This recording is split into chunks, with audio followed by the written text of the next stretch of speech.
Hello guys, இன்னைக்கு நம்ம சேனலில் என்ன ரெசிபி பார்க்க போகிறோன்னா மகாசிவராத்திரி ஸ்பெஷல் ரெசிபி ஜவ்வரிசி உருண்டை ரெசிபி தான் பார்க்க போகிறோம். அதுக்கு முன்னாடி சேனல் இன்னும் சப்ஸ்கிரைப் பண்ணலைன்னா சப்ஸ்கிரைப் பண்ணிக்கோங்க.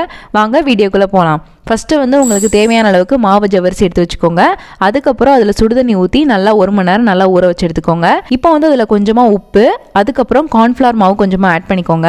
இது எல்லாமே சேர்த்துட்டு நல்லா பிசைஞ்சு வச்சுக்கலாம். இப்போ ஒரு பாத்திரத்தில் கொஞ்சமாக வெல்லம் ஆட் பண்ணிவிட்டு அதுக்கு கொஞ்சமாக தண்ணி ஊற்றிட்டு நல்லா வெல்லம் கரையிற அளவுக்கு ரெடி பண்ணி எடுத்துக்கோங்க. அதுக்கப்புறம் ஒரு பேனில் நெய் ஆட் பண்ணிட்டு முந்திரி பருப்பு, துருவின தேங்காய், ஏலக்காய் தூள், நம்ம ரெடி பண்ணி வச்சிருக்க வெல்லம், அதுக்கப்புறம் கொஞ்சமாக சால்ட் போட்டு எல்லாம் கிண்டிட்டு நல்லா இறக்கி வச்சிருங்க.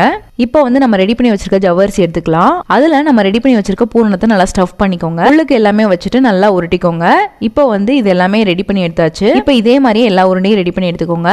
இப்போ இது எல்லாமே ஒரு 10 to 15 மினிட்ஸ் நல்லா ஸ்டீம் பண்ணி எடுத்துக்கலாம். அவ்வளோதான், ஜவ்வரிசி உருண்டை ரெடி ஆயிருச்சு.